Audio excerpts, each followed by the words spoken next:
गाड़ी के पीछे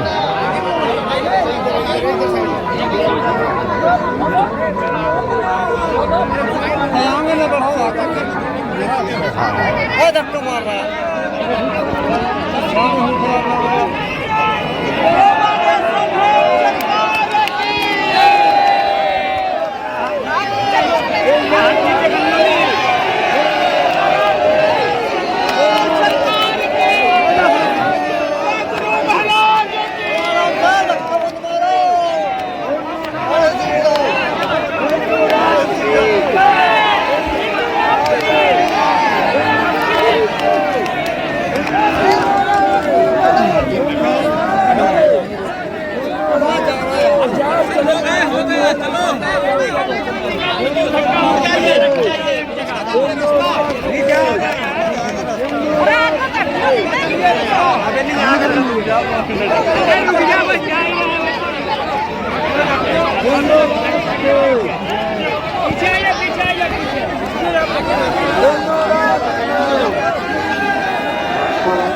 धक्का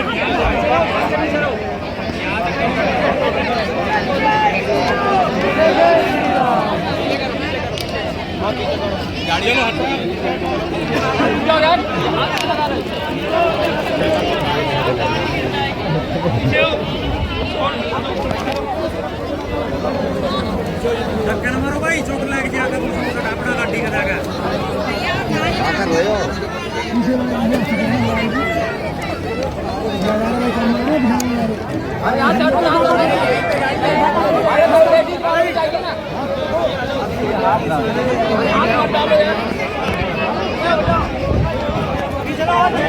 बच्चा है चाहे कोई लेडी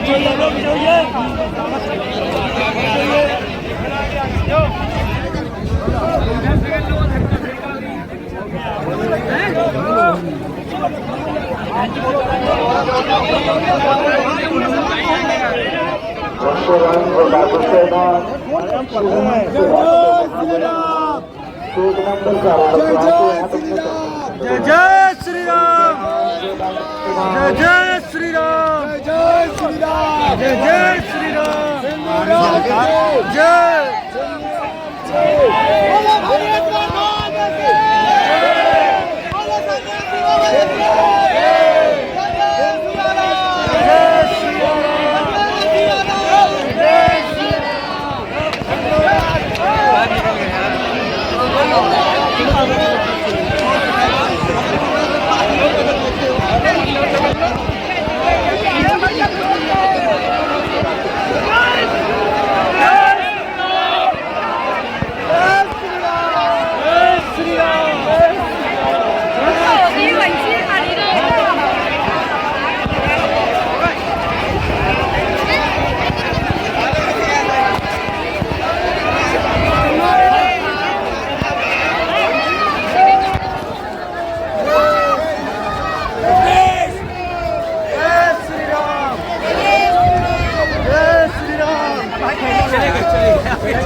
रामचंद्राय वेधसे रघुनाथाय नाथाय श्री सीतायापते नमः। श्री राम राम रघुनंदन राम राम श्री राम राम भरताग्रज राम राम श्री राम राम रणकर्कश राम राम श्री राम राम शरणं भो राम राम। माता राम पिता रामचंद्रः स्वामी राम मत्सखा रामचंद्रः सर्वस्व मे रामचंद्रो दयाल नान्यं जाने नैव जाने न जाने।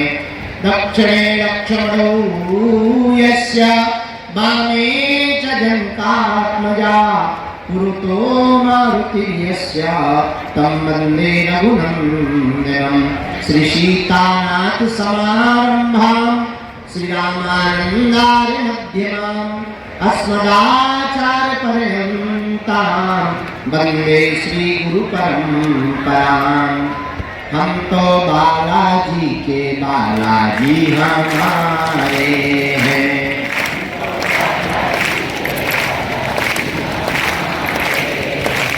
हम तो बालाजी के बालाजी हमारे हैं।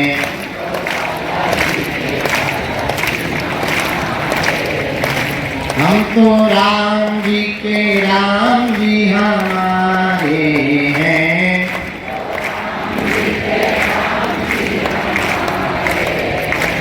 हम तो गुरु जी के गुरु जी हमारे हैं।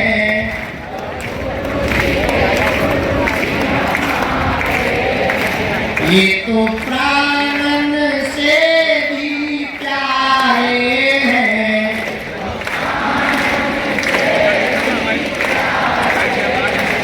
ये तो अंजनी माँ के दुलारे हैं।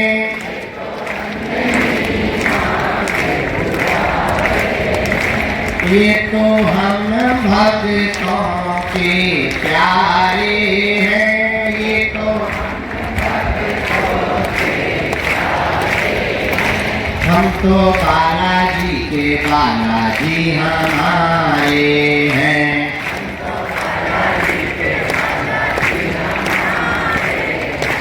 हम तो राम जी के राम जी हमारे हैं।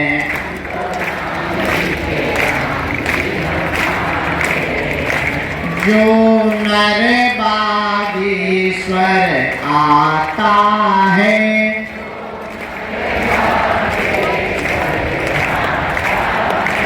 वह सकल पदार्थ पाता है।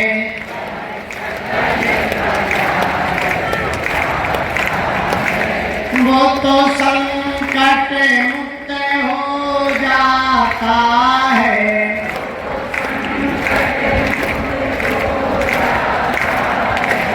वो तो गुरु चरणों को पाता है।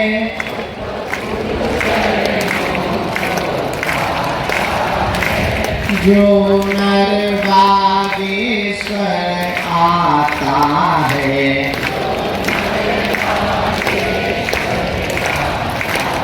इसलिए भाई हम तो बालाजी के बालाजी हमारे हैं।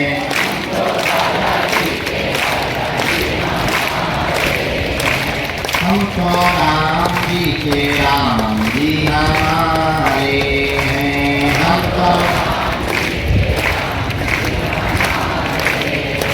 हम तो बागेश्वर के बागेश्वर हमारे हैं।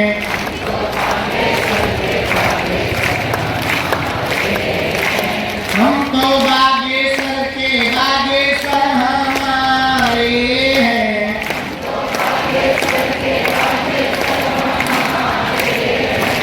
हाँ हमारे हैं। हाँ हमारे हैं।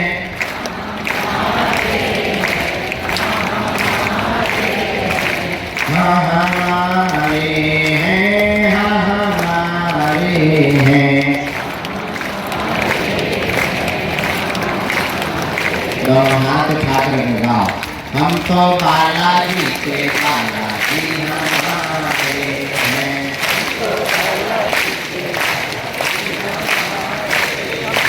हम तो बागेश्वर के बागेश्वर हमारे हैं।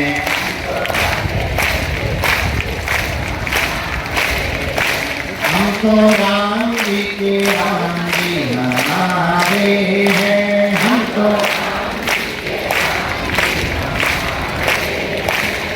तो गुरु जी के गुरु जी हमारे हैं। हम तो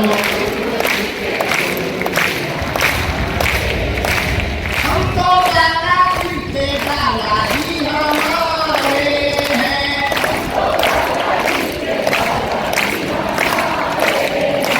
हम तो बागेश्वर के बागेश्वर हमारे हैं।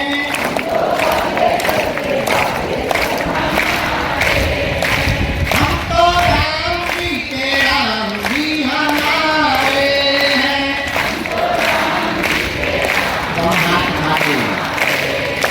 हम तो बालाजी के बालाजी हमारे हैं।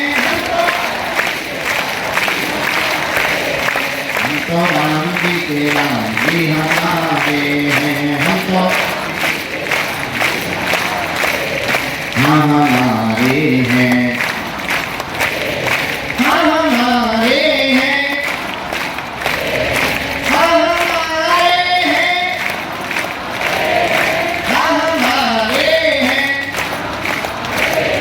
हम तो बालाजी के बालाजी हमारे हैं। हम तो बागेश्वर के बागेश्वर हमारे हैं। हम तो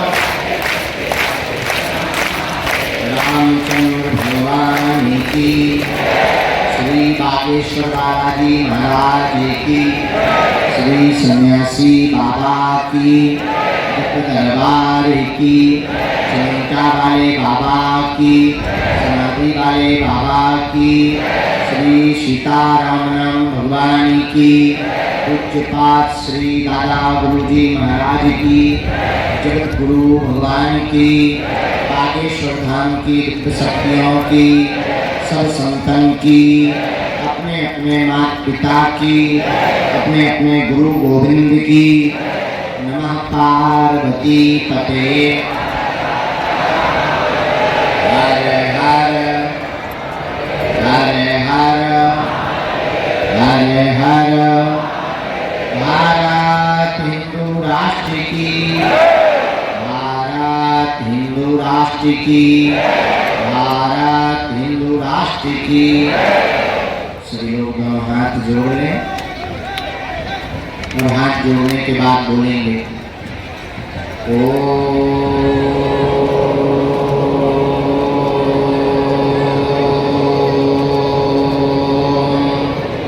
बागेश्वराय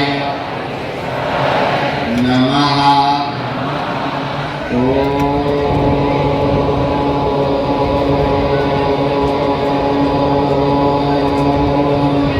हम हनुमते नमः। ओम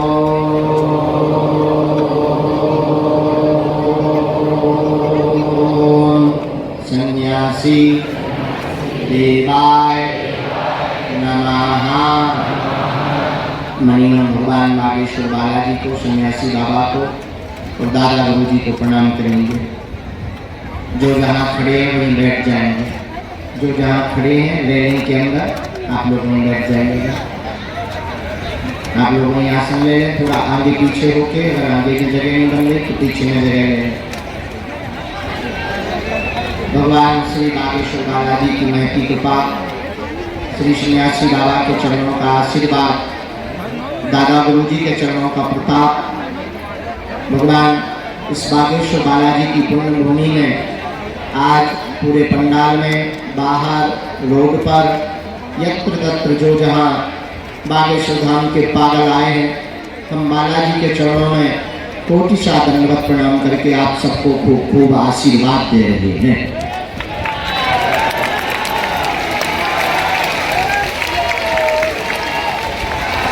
आप सबका मंगल हो, आप सब पर बालाजी की कृपा हो।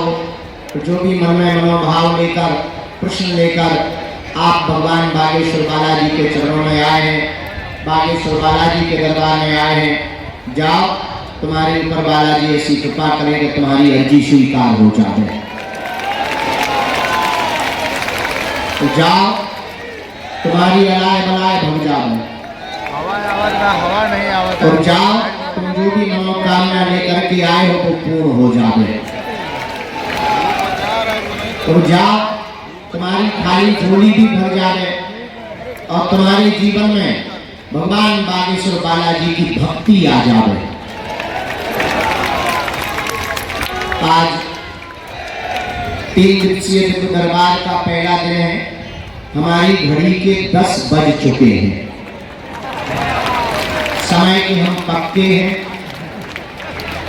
और हम अपने समय पर आ चुके हैं। वो बात अलग है कि तुम लोग लेट हो, लेकिन हम टाइम के बहुत पक्के हैं। हमने कल कह दिया था कि 10 बजे दरबार लगाएंगे। 10 मतलब बस।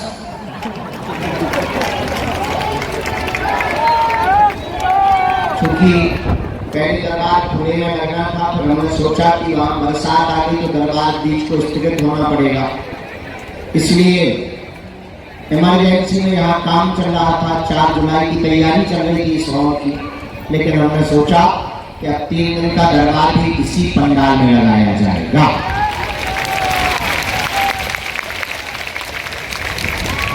बनता चला जा रहा है, निर्माण की ओर अग्रसर है। और ये पूरा पंडाल कथा के लिए नहीं है, दरबार के लिए। ये पूरा अन्नपूर्णा सेटअप बनाया गया है। इस पूरे में बैठकर रेलिंग से लोग आकर यहाँ मंच के पास से प्रसाद लेंगे, भोजन प्रसाद की वहां से थाली उठाएंगे, यहाँ से आप प्रसाद लेंगे, यहाँ से आप अंदर होकर के जैसे बैठे हो लाइनों में बैठ करके भोजन पाएंगे। पीछे जहाँ अभी लोग खड़े हैं यहाँ सब्जी बनेगी। तो अन्नपूर्णा क्षेत्र बनाया गया है। पर हमने सोचा 3 और 4 तारीख का दरबार, 3 और 4 तारीख के उत्सव तो ठीक है, 29, 30, 1 में कल का दरबार तो वही हॉल में भूतों का लग गया था। कुछ भूत यहाँ बचे दिख रहे हैं,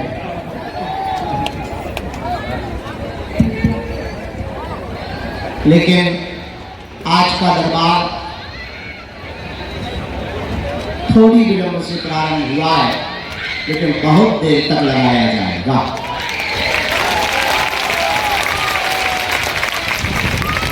ताकि भगवान बागेश्वर बालाजी के चरणों में ज्यादा से ज्यादा लोगों की अर्जी स्वीकार हो जाए। सामूहिक अर्जी तो सबकी लगाई जाएगी, परंतु सन्यासी बाबा की प्रेरणा अनुसार जिनको बुलाया जाएगा, जिनकी ये सन्यासी बाबा आज्ञा देंगे, आपको हम बहुत विनम्रता पूर्वक प्रार्थना करें, आप ध्यान आ गए मतलब आपकी अर्जी ही स्वीकार हो गई है। यहाँ पर आपका आना ही अर्जी स्वीकार होना है। फिर बालाजी का हो जाना मतलब आपकी जिंदगी में एक नई ऊर्जा, नई क्रांति, नया अध्याय लिखने वाला है। कलयुग में हनुमान जी के समान कोई दूसरा देवता नहीं, और आज तक का इतिहास है, भारत से लेकर के पूरे विश्व के बहुत बड़े बड़े लोगों का इतिहास है। जिन जिन ने भी हनुमान जी की चरण शरण को पकड़ा, उसकी जिंदगी में 4 चांद तो लगे ही लगे हैं।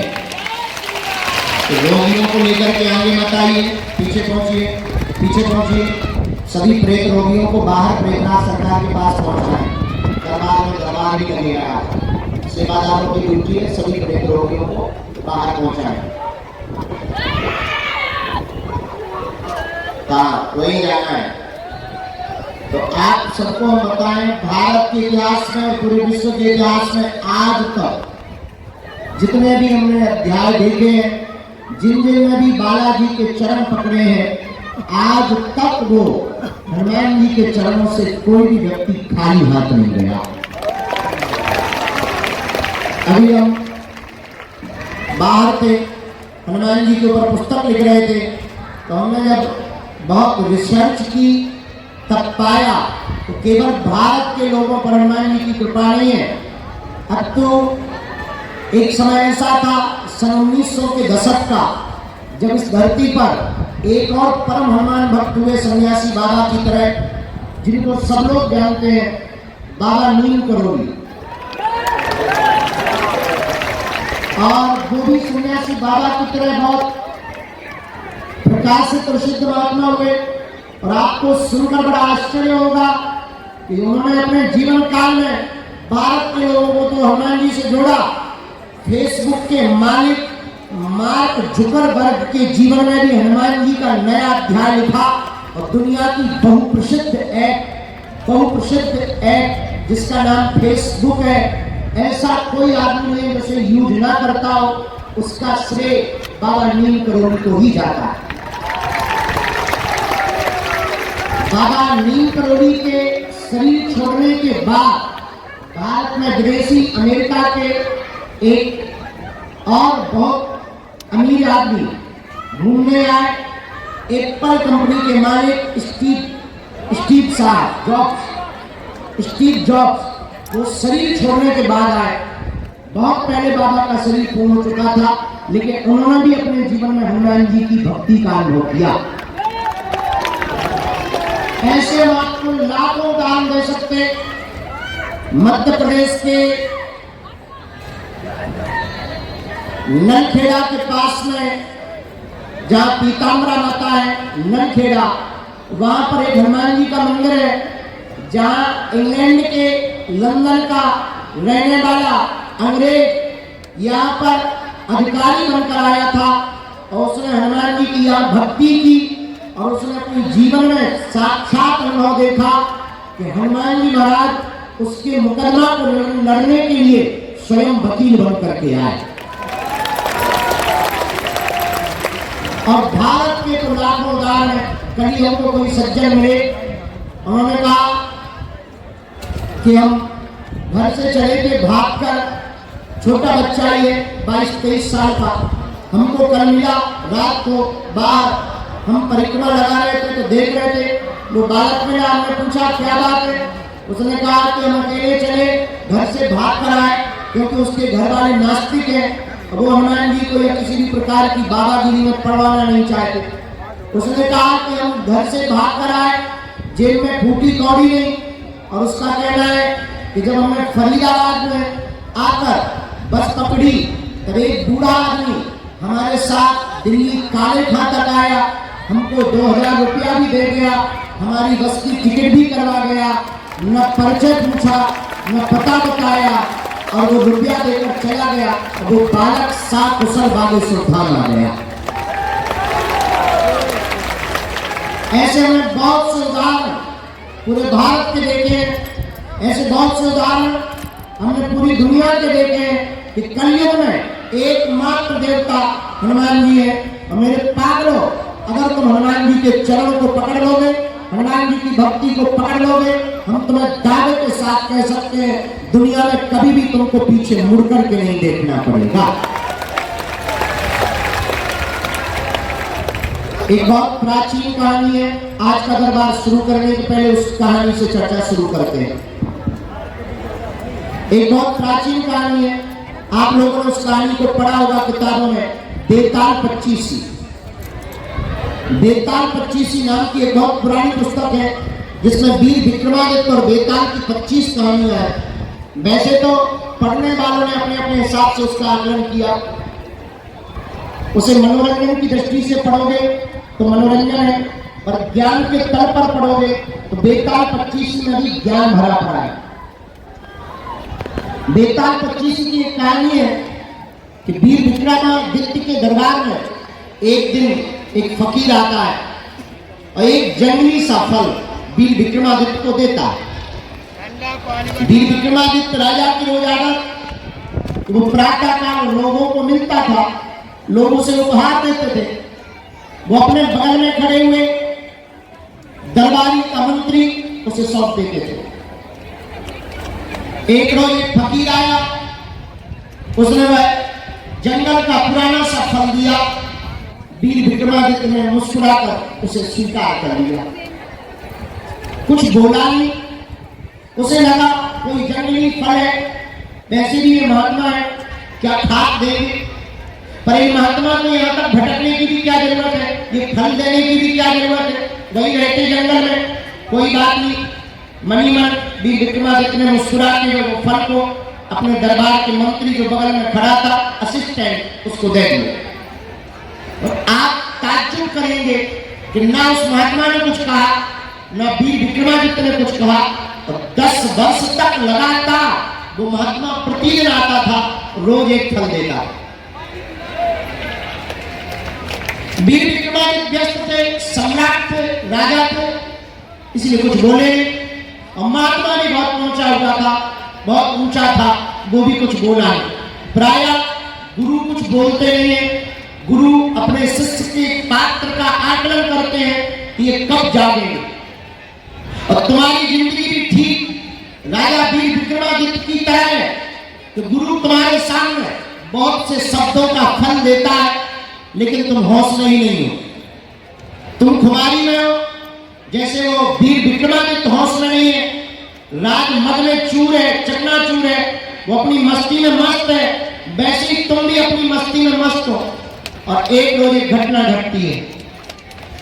घटना ये घटती है कि राजा वीर विक्रमादित्य सुबह सुबह खड़ा था और रोज की तरह 10 सालों से, कई 10 या सालों से वो महात्मा रोज आता, एक वही जंगल का फल देता और राजा को वही काम रोज दरबारी को दे देता। और आज फिर वही घटना घटी कि वो महात्मा वही फल लेकर के आया, राजा को दिया। राजा ने बगल में दरबारी को वो फल देने की बजाय ठीक लेफ्ट साइड में वायम पर एक पालतू बंदर बैठा था, उसको वो फल दे दिया कि तू भी खा। 10 सालों से दरबारी को दे रहे हैं, पर आज तू खा। और राजा आश्चर्यचकित हुआ कि जब उस बंदर ने उस फल को खाया तो फल खाते खाते उसके मुंह में कटाक की आवाज आई और इतना बड़ा चमचमाता हीरा, डायमंड उस फल के बीच से निकला कि राजा वीर विक्रमादित्य चौंक गया। आज तक इतना बड़ा हीरा, इतनी बेशकीमती रत्न हमने देखा ही नहीं और उसके खजाने में भी नहीं था। राजा चौंक गया।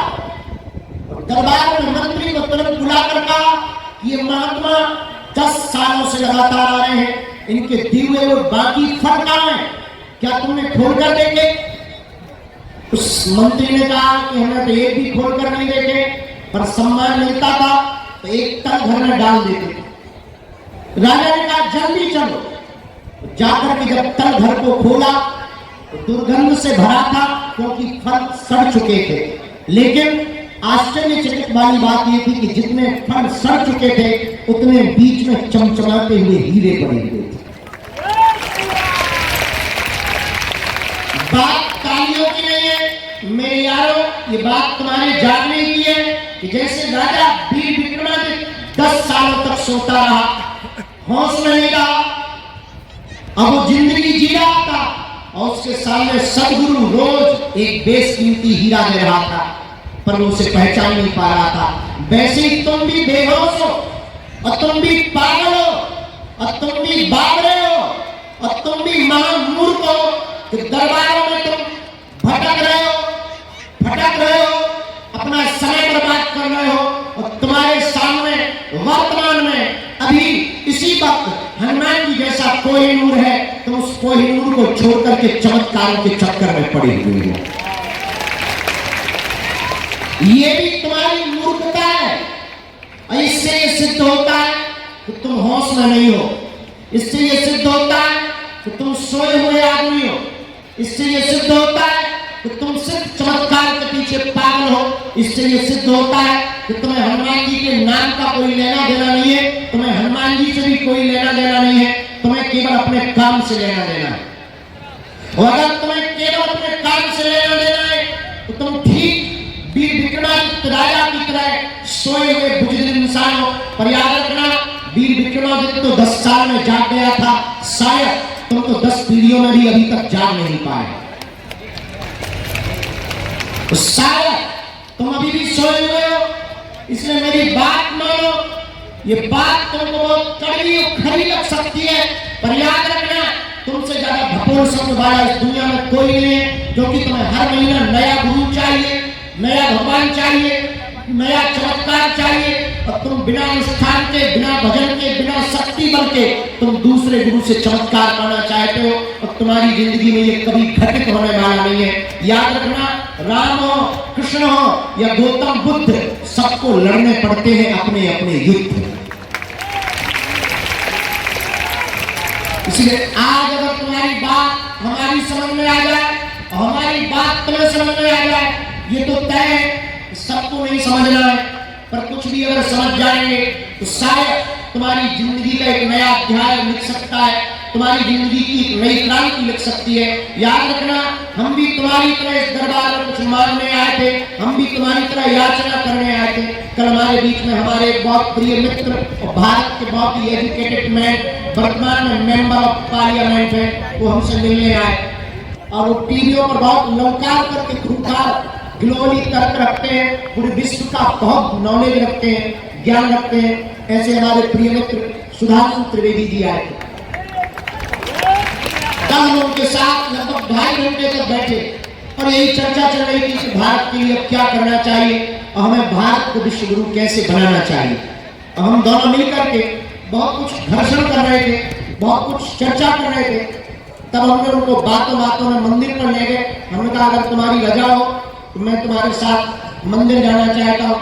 हमने दर्शन भी नहीं किए थे, कल आए थे और दरबार में बैठ गए थे, उनके साथ मंदिर पर चढ़े।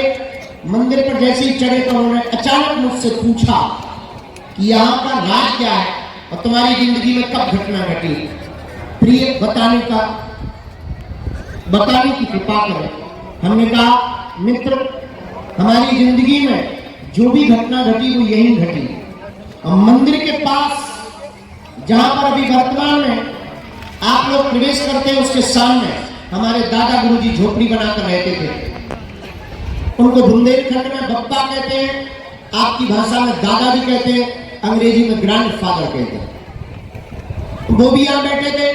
तुम जैसे याचना लेकर आए, तुम जैसे अर्जी लेकर आए, तुम जैसे समस्या लेकर आए, तुम जैसे निवारण पाने आए, तुम जैसे परेशान होकर आए, हम भी एक दिन तुम्हारी तरह यहां आए थे और हम भी कुछ मांगने ही आए थे। ये बिल्कुल भी मत सोचना कि हम कुछ डिफरेंट मांगने आए थे। हम भी तुम्हारी तरह, और हमारी सोच तो तुमसे भी घटिया थी।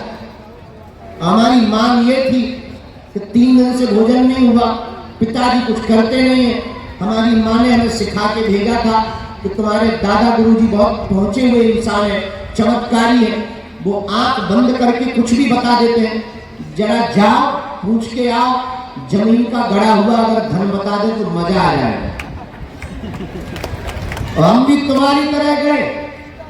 तो हमने कल अपने मित्र को कहा, प्रिय मित्र, हमने अपने दादाजी से कहा, 9 वर्ष के थे हम, कि आपके पास तो बहुत बड़े बड़े एजुकेटेड लोग, बहुत बड़े बड़े, उस जमाने में एम्बेसडर का जमाना था, एम्बेसडर से बड़े बड़े IAS IPS, और वर्तमान में भी उनके समय के जुड़े हुए जजेस, जुडिशरी के लोग आते थे।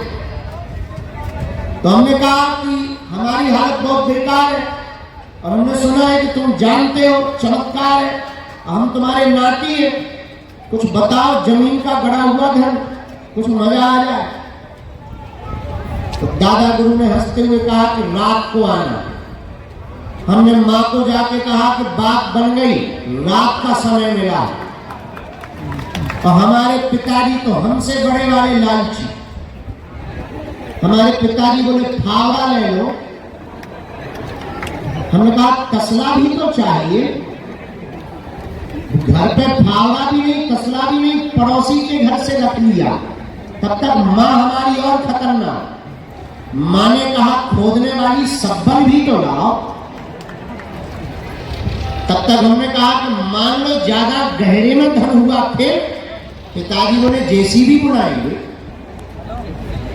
तैयारी हो गई और अकेले रात को हम 9 साढ़े 9 बजे पगडंडी थी, कोई उजाला नहीं था, यहाँ जंगल था, बरसात की रात थी, टिम टिम टिम करके बारिश हो रही थी।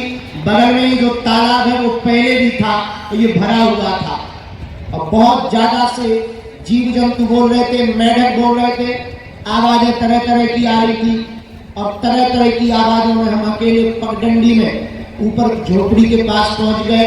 दीपक जल रहा था और वो सदगुरु हमारा बैठा था, ज्वाला जल रही थी, अग्नि जल रही थी, धुआं रमा हुआ था, लंबी दाढ़ी, ये बड़ी बड़ी आंखें और काल एकदम चमकदार चेहरा, दाढ़ी मूंछ भरी हुई, मुस्कुराता हुआ झूले पर बैठा हुआ हमारा सदगुरु बोला, आ गए?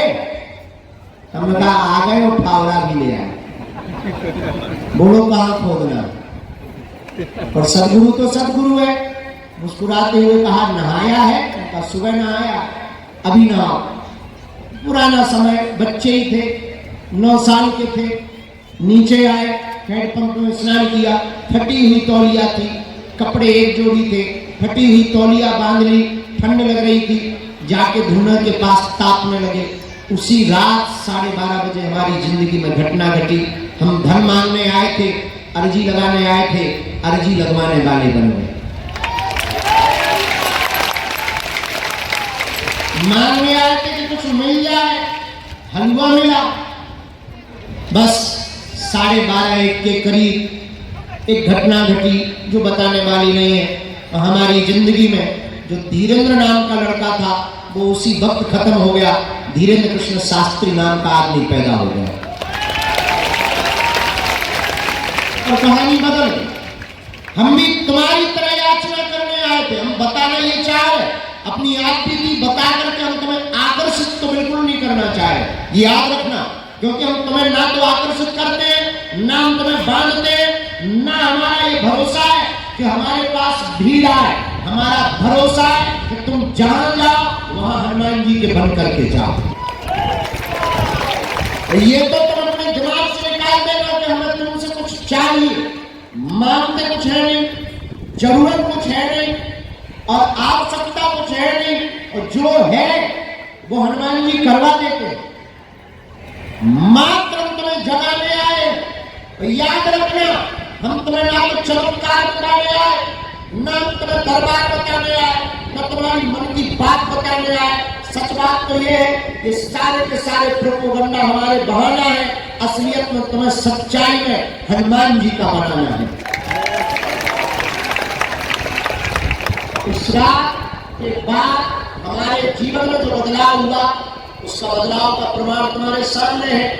आज हम तुमसे प्रार्थना करना चाह रहे हैं। ये बात हमने बहुत दिन बाद बताई है, लेकिन आज तुम लोगों को देखकर पता नहीं क्यों बताई, ये हमें भी पता नहीं है, पर हम तुम आज फिर से बताते हैं प्रार्थना करके कि आप इस चक्कर में मत रहो कि तुम्हारा पर्चा बने या चमत्कार हो। तुम इस चक्कर में रहो कि तुम बालाजी के हो जाओ, सन्यासी बाबा तुम्हारे हो जाए। तुम्हें और हमें बालाजी दिखाई नहीं पड़ते हैं, पर कोई तो है जो हमें और तुम्हें देख रहा है। वो सन्यासी बाबा जिनके पास सब सामर्थ्यता है। तो आप दरबार में आए हो, 2 बातें हैं। अगर तुम सिर्फ तमाशा देखने आए हो तो तुम्हें तमाशा के अलावा कुछ नहीं दिखाई देगा। अगर तुम सिर्फ अर्जी लगाने आए हो तो सिर्फ अर्जी के अलावा तुम्हारे जीवन में और कुछ नहीं घटेगा। अगर तुम सिर्फ चमत्कार देखने आए हो तो तुम्हें यहां चमत्कार के अलावा कुछ नहीं दिखाई देगा। अगर तुम हनुमान जी को पाने आए हो तो याद रखना, तुम जिंदगी के प्रत्येक पहलू को छू सकते हो। अगर तुम हनुमान जी के होने आए हो तो तुम जिंदगी के प्रत्येक पहलू को स्पर्श कर सकते हो। तो आप दरबार में आए, स्वागत है। आप बालाजी के हो गए और स्वागत है। अब एक बात और मान लो, भटको मत, अटको। और भटकने का ये भी मतलब नहीं कि तुम बागेश्वर धाम आओ। हम आदमी बहुत स्पष्टवादी हैं, हम तुम्हें बागेश्वर धाम में नहीं बुलाना चाहते। इस भरोसे में भी मत रहना कि हम तुम्हें बागेश्वर धाम बुलाना चाहते हैं। हम तुम्हारे जीवन में ऐसा कुछ बदलाव करना चाहते हैं कि तुम जहां रहो वहां बागेश्वर धाम, तुम जहां जियो वहां बात जियो, और तुम जहां जाओ तुम्हारे साथ साथ सन्यासी बाबा जाए। तो हम तुमको बागेश्वर धाम भी नहीं बुलाना चाहते। हाँ, ये तुम्हारी ताकत नहीं है कि इनका होने के बाद तुम अपने आप को रोक लो। ये बात अलग है कि अगर तुमको इनसे मोहब्बत हो गई तो फिर तुम्हारी दम नहीं तो तुम रोक लो। हम अक्सर अभी एक आदमी को बोल रहे थे, बहुत बुद्धिमान आदमी था, उसको हमने कहा कि जिसने हमको जाना नहीं उसका तो नहीं हम कह सकते, पर दो बातें, आप हमको जान लोगे समझ लोगे तो दो बातें निकलेंगी, या तो तुम हमारे हो जाओगे अपने या दुश्मन, आप तो छोड़ नहीं सकते। या तो तुम हमारे प्रेमी होगे या तुम हमारे दुश्मन होगे, दो में से कोई तीसरा रास्ता नहीं। इसलिए मेरे पागलों, आज की बात बहुत कान खोल करके अपने जीवन में लेकर के जाना। आज तक इस भारत में तथाकथित लोगों ने भूत पकड़ाए हैं, हम भारत के लोगों को भगवान पकड़ा करके जाएंगे। और एक बात बहुत गंभीरता से, आजकल बाबाओं की भी बाढ़ आ गई। हमें बाबाओं से दिक्कत नहीं है, दिक्कत हमें तुमसे कि तुम कब किसको बाबा बना बैठे। बाबाओं से हमारा कोई विरोध नहीं, हमारा विरोध तुमसे तो तुम इतने बड़े बड़े बदमाश हो कि तुम्हें हर महीना नया बाबा चाहिए।